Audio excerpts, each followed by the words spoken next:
প্যারিসে অধ্যাপক ইউনুসের সঙ্গে মেয়র হিডালগোর সাক্ষাৎ, আলোচনায় গণতন্ত্র ও রোহিঙ্গা সংকট।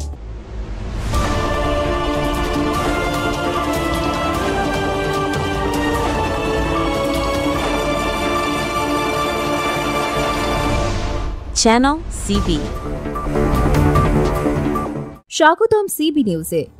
প্যারিসে এক গুরুত্বপূর্ণ সাক্ষাতে মিলিত হয়েছেন বাংলাদেশের প্রধান উপদেষ্টা অধ্যাপক ডক্টর মোহাম্মদ ইউনুস এবং প্যারিসের মেয়র অ্যান হিডালগো।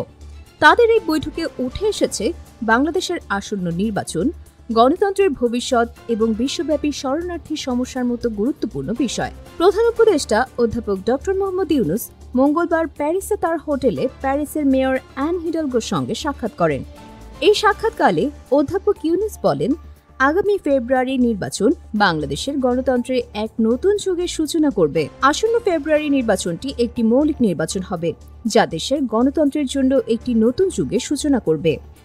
তাদের আলোচনায় বাংলাদেশের আসন্ন সাধারণ নির্বাচন, অন্তর্বর্তী সরকারের সংস্কারমূলক কার্যক্রম, খেলাধুলা ও অলিম্পিকের সামাজিক ব্যবসার ভূমিকা এবং বিশেষ করে চলমান রোহিঙ্গা মানবিক সংকট নিয়ে আলোচনা হয়। অধ্যাপক ইউনুস, যিনি প্যারিস 2024 অলিম্পিককে ইতিহাসের অন্যতম বৃহৎ সামাজিক ব্যবসায়িক অনুষ্ঠানে রূপান্তরিত করতে গুরুত্বপূর্ণ ভূমিকা পালন করেছেন, তিনি জোর দিয়ে বলেন যে ভবিষ্যতে অনুষ্ঠিতব্য সমস্ত অলিম্পিক গেমস, যার মধ্যে লস অ্যাঞ্জেলেস অলিম্পিকও রয়েছে, সেগুলোকে কার্বন নিউট্রাল করতে হবে। তিনি আরও জানান, বাংলাদেশ একটি গণতান্ত্রিক পরিবর্তনের পথে রয়েছে এবং আগামী সাধারণ নির্বাচন ফেব্রুয়ারির প্রথমার্ধে অনুষ্ঠিত হবে।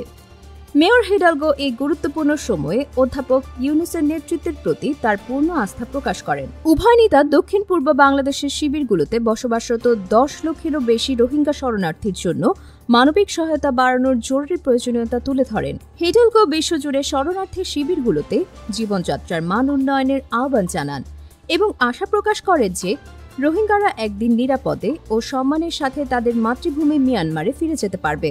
অধ্যাপক ইউনুস উল্লেখ করেন যে আগামী সপ্তাহে জাতিসংঘ রোহিঙ্গা সংকট নিয়ে একটি বড় আন্তর্জাতিক সম্মেলনের আয়োজন করছে, যার লক্ষ্য দশকের সবচেয়ে গুরুতর শরণার্থী পরিস্থিতিগুলোর মধ্যে একটির প্রতি বিশ্ব মনোযোগে ফিরিয়ে আনা। তিনি মেয়র হিডালগোকে পারস্পরিক সুবিধাজনক সময়ে বাংলাদেশ সফরের আমন্ত্রণ জানান। এই বৈঠকে বাংলাদেশের এসডিজি সমন্বয়ক ও সিনিয়র সচিব লামিয়া মোর্শেদও উপস্থিত ছিলেন। প্রতিদিন গুরুত্বপূর্ণ খবরের জন্য আমাদের চ্যানেলটি অবশ্যই সাবস্ক্রাইব করুন। Subscribe now for daily news and updates.